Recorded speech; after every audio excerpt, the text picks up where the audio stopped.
Hi, welcome to Week 8 of the football season in the Courier's Chalk Talk. I'm Ted Raddick with the Courier Sports Department, joined by Dave Hahnemann and Andy Wolf.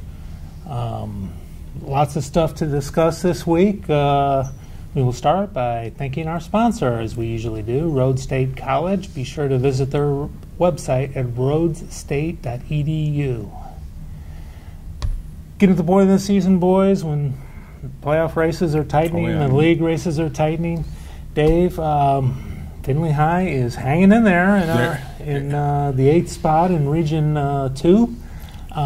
They host, they go on the road to Toledo St. John's this week. Right.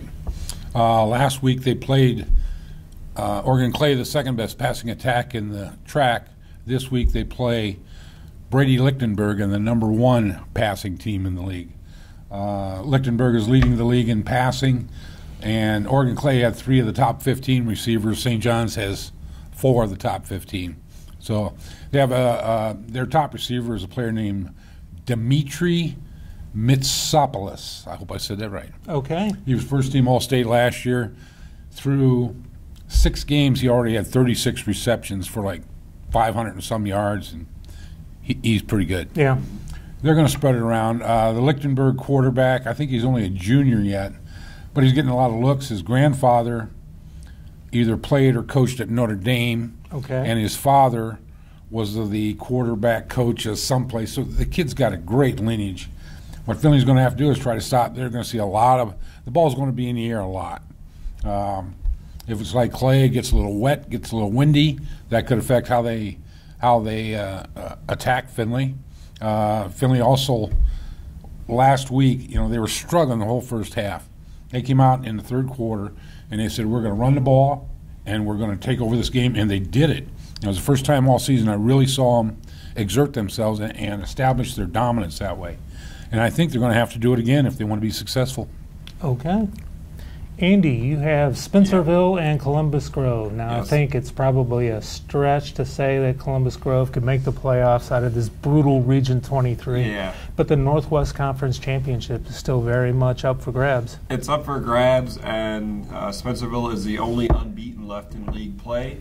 Allen East and Columbus Grove are both sitting there at 1 loss apiece, so Allen East also has a little vested interest in this too, just to hopefully forge a 3-way tie the rest of the league. And I would say it's basically one of the deciding league games because Grove and Spencerville both have Bluffton and Jefferson back-to-back to close the season. I don't see any of those schools losing to any of those teams, no disrespect to them, of course, but it's going to be decided, and it's at Grove, and like you said, outside playoff shot for Grove.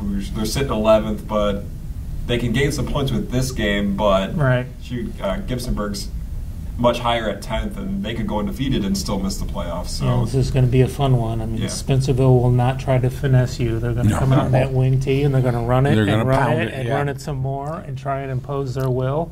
And, that's fun. They're going to dare you to stop them. Yeah. See if Grove can not have Spencerville's will opposed on them. So I have Liberty Benton at Lipsick this Friday, it's a big game. This is part of this season closing trio between Lipsick, Liberty Benton, and Macomb all playing each other. Lipsick's 7-0. LB's riding a 5-game win streak after a Week 2 loss to a very good Archbold team. Macomb sitting out there unbeaten in league play. I could see these 3 teams splitting it all up. Lipsick still has a tough one against a pretty good Arlington team yet to go this season. So, this is going to be a great game on Friday. Both teams can come in assuming they're going to be able to win this, which makes it fun for everybody. It makes it fun for the fans, fun for the players, fun for us reporters. Right. Well, what's really going to make it interesting is with Hope Aladdin getting out and leaving that one gap on several of the schedules, these last 3 weeks is really going to determine how this league championship plays out. If I think Liberty plays 8 league games, I think Macomb plays 8, but Lipsick plays 7. Yep, you're right. Lipsick played Crestline, Right, so that's going to be real interesting to see how this plays out in the next few weeks. That's true. One thing I wanted to talk about, guys, before we leave here. Tell us, Ted. We have a school in Northwest Ohio. Hello, Defiance. Who has changed their game time on Friday night to 6 p.m. because they're kowtowing to the Buckeyes. Right. What do you guys think? I don't like it. I don't either. It's, it's big money. It's television. They need the TV revenue to do this, that, and everything else.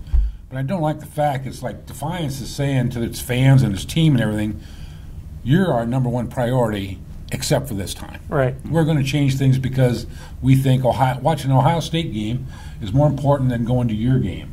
I don't like the message that sends. Boy, I sure agree with you 100%. Well, that's the first time. How about that? Wow. Just from a college on Friday night, college football on Friday nights, that's reserved for like the MAC schools and right.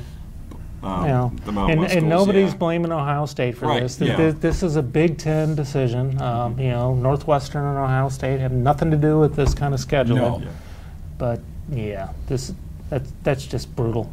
And in this day and age, I mean, you could videotape the darn Ohio State game, go to the high school game, and watch it at the bar or at home later. Yeah, and and everybody knows who's going to win the Ohio State game. I mean, come on. And it's not like it's a league championship, a playoff game. It's a regular season game against a lower tier team. I mean, I don't like it at all. Okay. Well, we're all in agreement then.